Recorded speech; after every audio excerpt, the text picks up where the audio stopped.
अस्सलाम वालेकुम and again we are back to Rahnuma. और आज हम बात करेंगे, आपको याद होगा कि हम वीज़ों पर बात कर रहे थे और मैंने यूके के वीज़े के बारे में आपको बताया था। आज एक और अहम कंट्री जिसके मुझसे कई मरतबा ईमेल्स पर पूछा भी गया है, बल्कि कुछ सेमिनार्स के अंदर भी सवाल हुए हैं इस किस्म के। तो we will be talking about a very important country जहाँ पर अब मोबिलिटी आहिस्ता आहिस्ता बढ़ रही है, स्टूडेंट्स जाते हैं वहाँ पर और बड़ी अच्छी कंट्री समझी जाती है in terms of settling down once you have graduated and they are looking for such talented youth and qualified people. इसे हम कहते हैं Canada. So Canada is now become a very important country for students from many reasons. सबसे बड़ा reason उसका ये है कि once you graduate and once you live in Canada and complete your studies, you become part of the society and you can get jobs and there are ample opportunities कि आप settle down हो जाए। Canada के जो student visa है उसे हम कहते हैं स्टूडेंट परमिट। और स्टूडेंट परमिट जो है वो दो तरह से लिया जा सकता है।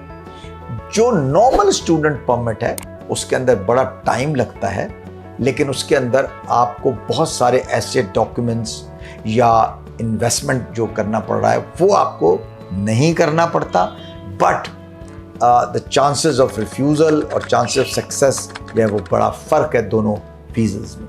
जिस वीज़े की मैं आज बात करूँगा हम उसे कहते हैं STS या स्टूडेंट डायरेक्ट स्कीम, जो कि कुछ साल पहले आई थी। और अगर आपने उसको सही तरह से अप्लाई किया, सारे डॉक्यूमेंट्स पूरे रखे, तो देयर आर ब्राइट चांसेस कि आपका वीज़ा रिफ्यूज़ ना हो। STS क्या है?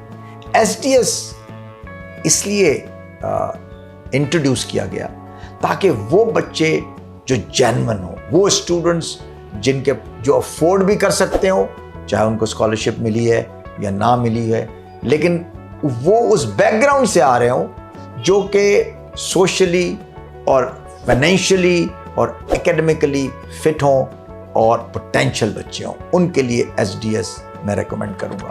STS के की एलिमेंट्स में बताऊंगा, क्योंकि इसको समझने के लिए बड़ा ज़रूरी है कि आप ऑनलाइन जाके एक एक डॉक्यूमेंट्स को ज़रूर देखें। As for all visas you would need all your valid documents such as passport, such as CNIC, such as all your academic documents, proofs, transcripts, ये तो चाहिए चाहिए।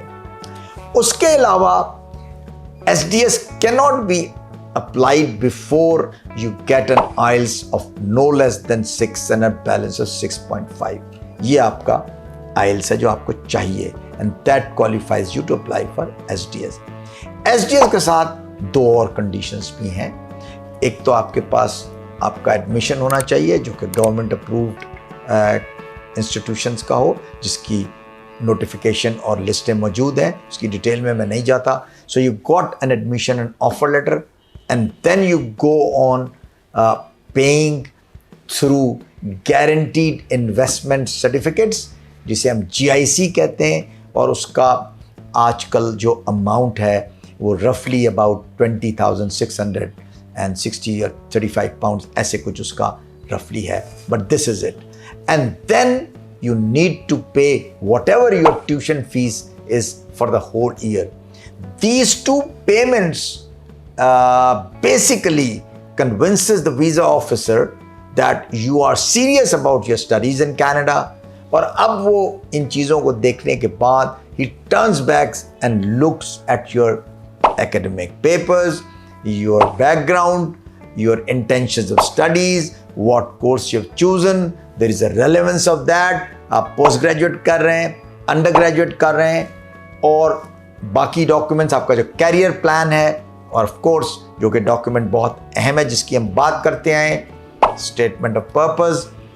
ये सारे डॉक्यूमेंट्स आपने स्कैन करके अपलोड करने हैं ताकि आप जो आपका प्लान है, जो आपका स्पॉन्सर है, उसके तमाम documents, if your parents are sponsoring, उनकी एम्पल जो बैंक स्टेटमेंट्स हैं to show beyond the fees that you have paid, कि वो आपको सपोर्ट करते रहेंगे। अगर आपका कोर्स 2 साल का है, 3 साल का है, 4 साल का है, तो बाकी के फंड्स कहाँ से आएंगे? So that support, financial support available है आपके पास।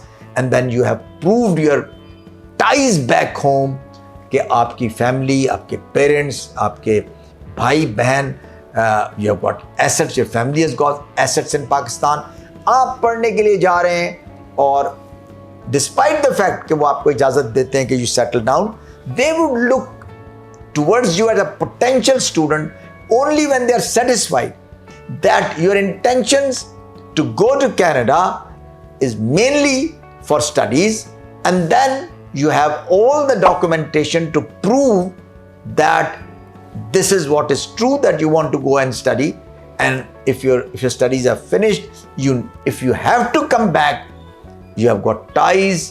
ये नहीं कि आपके सारे भाई बहन बाहर हैं, पेरेंट्स भी बाहर रहते हैं, and you expect कि जी मैं पढ़कर वापस आ जाऊंगा, ऐसा नहीं होने वाला।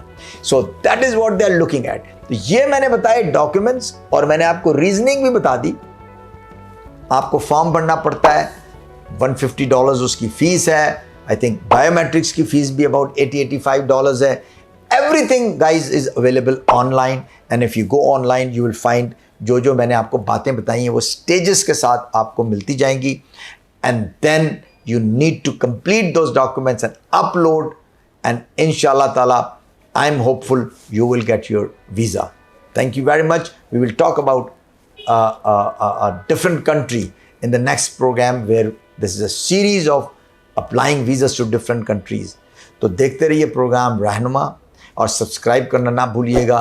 प्रेस द बेल आइकॉन ताकि हम आपके साथ अपडेटेड रहें। Thank you very much.